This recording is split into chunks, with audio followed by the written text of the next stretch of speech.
Sa pagpasok nga po mga idol ng Phoenix Suns sa off-season, hindi na nga sila nag-atubili pa na kumuha ng bagong head coach na si Coach Mike Budenholzer. At pagkatapos niyan, binabalakan rin naman ng kanilang team na gumawa pa ng ilang mga pagbabago sa lineup sa pagkuha ng mga bagong players sa market at sa free agency. Ang problema lamang, hindi rin naman nga ito magiging madali sa kanila since simula nga po ng kunin si Bradley Beal sa isang trade, sumobra na nga sila sa cap space. At ang masakit pa dyan, kahit man sumobra sila sa cap space at meron pa silang tatlong superstar sa lineup, maaga pa rin naman silang nalaglag matapos silang mawalis sa first round pa lang ng Minnesota. Sa madaling salita, sobrang nalugi ang kanilang team simula ng buuhin ang Big 3. Ayon nga sa lumabas na balita mga idol, sa tatlong superstar pa lang ng Phoenix Suns na sina Kevin Durant, Bradley Beal at Devin Booker,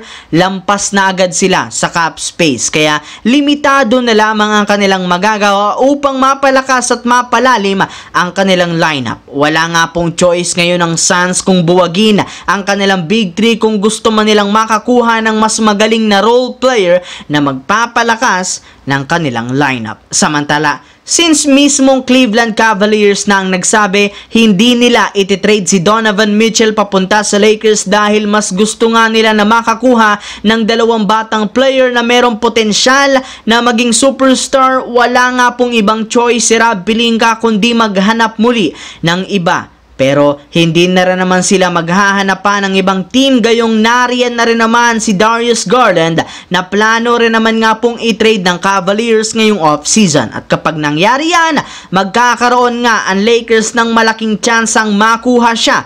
Sa katunayan, mismo ngang NBA insider na si Bobby Marks ng ESPN ang nagbulgar. Pwede nga pong mag-offer ang Lakers ng isang magandang trade package sa Cavaliers upang makuha nila si Darius Garland. At eto nga binubuo ng kanilang mga players na sina Rui Hachimura at maging si Austin Reeves na sigurado nga pong hindi tatanggihan ng Cavaliers. Ngunit simula nga po nang ilabas ang ganyang klaseng balita, naging hati na nga po ang opinion dito ng Lakers fans dahil merong nagsasabi pabor sila at meron rin lang nagsasabi lugi dito ang Lakers kung sakaling ituloy ni Rob Pelinka ang trade na ito. Sa kabilang banda, mismong si Anthony Edwards nang nagsabi sa media babawi ang Minnesota sa Game 2 matapos silang matalo sa Game 1. At mukhang pinatunayan rin naman nga ito ng kanilang team matapos maging maaga ang pagiging agresibo ng kanilang starting lineup. Hindi nga kagaya ng nakalipas na laro, mas lalong pinahigpit ng Timberwolves ang depensa sa ilalim. Yes, mga idol, nakuha nga po ng Timberwolves ang paraan para mapabagal ang opensa sa simula ng Mavericks. Bukod nga po dyan, mas naging agresibo na rin naman pagdating sa pagsasalaksak sa ilalim since hindi nga sila masyadong nagsesettle sa shooting. Ngunit kahit man nga po ang gawin nilang adjustment, masyado pa rin naman silang nahihirapan na depensahan o pigilan ng duo ng Dallas na sina Kyrie at Luka Doncic na siyang rason bakit naging mainit at dikit ang kanilang laro.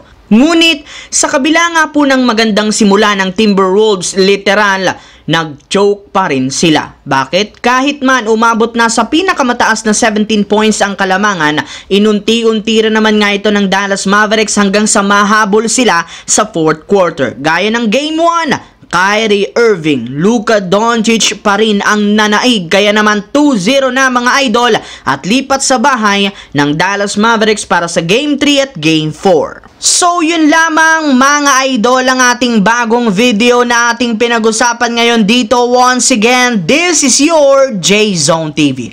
Huwag kalimutang mag-like, mag-subscribe, pindutin ang notification bell sa akin channel para lagi kayo maging updated sa mga videos na pinapalabas ko. Isang malaking shoutout sa lahat mga idol. Thanks for watching. Hopefully nag-enjoy kayo ngayon.